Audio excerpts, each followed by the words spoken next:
కోట్లు అప్పులు చేసి వెళ్ళాడు ముఖ్యమంత్రి జగన్మోహన్ రెడ్డి గారు.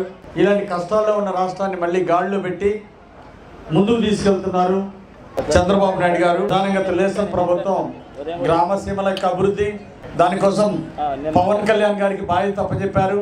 విద్యాశాఖని నారా లోకేష్ గారికి బాధ్యత అప్పచెప్పడం జరిగింది.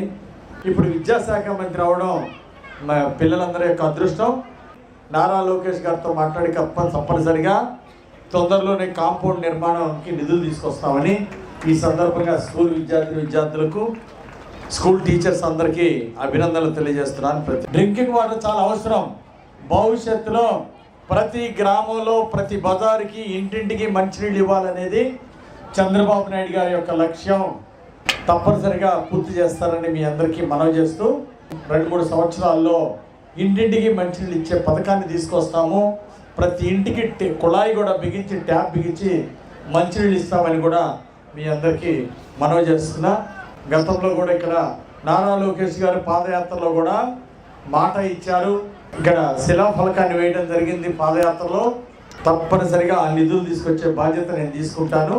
ఇంటింటికి మంచినీళ్ళ స్కీము మన బొగ్గరం గ్రామంలోనే కాదు, మన వినుకొండ నియోజకవర్గం మొత్తం కూడా ప్రతి గ్రామానికి ఇంటింటికి ట్యాపులు బిగించి ప్రభుత్వ ఖర్చుతో మంచినీళ్ళు ఇస్తామని ఈ సందర్భంగా నేను మనవి చేస్తున్నా. పెద్ద గ్రామం అయినప్పటికీ మన గ్రామ సచివాలయం మన గ్రామంలో లేకపోవడం బాధాకరం. భవిష్యత్తులో తప్పనిసరిగా ఈ గ్రామానికి ఒక సచివాలయం తీసుకురావడానికి నేను కృషి చేస్తానని మీ అందరికీ మాటిస్తున్నాం. అలాగే గ్రంథాలయం అడుగున్నారు.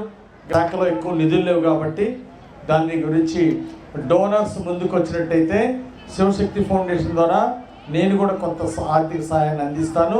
బస్ షెల్టర్ కూడా ఇక్కడ స్టూడెంట్స్ ఇక్కడ చదువుకున్న పిల్లలు కొంతమంది ముందుకు వస్తే నేను కూడా కొంత శివశక్తి ఫౌండేషన్ ద్వారా 20% కంట్రిబ్యూషన్ నేను ఇవ్వడానికి సంసిద్ధంగా ఉన్నాను. గ్రామంతో పాటు ఈ స్కూల్లో చదువుకున్న వాళ్ళు అందరు కలిసి బస్ షెల్టర్కి చేయిస్తే బాగుంటుంది. కలిసి పశువుల ఆసుపత్రి నిర్మాణానికి నిధులు అడిగారు. తప్పనిసరిగా భవిష్యత్తులో ఒక మంచి పశువుల హాస్పిటల్ కూడా తీసుకొస్తాం. పంట గిట్టుబాటు ధర రావాలి. పండిన పంట గిట్టుబాటు రావాలంటే వ్యవసాయ గిడ్డంగులు ఉంటే ఎప్పుడు మార్కెట్ రేట్ బాగుంటే అప్పుడు అమ్ముకోవడానికి అవకాశం ఉంటుంది. ఇప్పుడు గిడ్డంగులు లేక ఎప్పటికప్పుడు ధాన్యాన్ని అమ్ముకునే పరిస్థితి ఈరోజు రైతులకు ఉంది. కాబట్టి భవిష్యత్తులో మార్కెట్ యార్డ్ గోడౌన్ నిర్మాణానికి కృషి చేస్తాను. తప్పనిసరిగా నా వంతు సహాయ సహకారం ఉంటుంది. గ్రామాన్ని ఖచ్చితంగా అభివృద్ధి చేస్తామని. పంచాయతీ కార్యాలయం కూడా లేదు. ఇంత మంచి గ్రామానికి, ఇంత పెద్ద గ్రామానికి చరిత్ర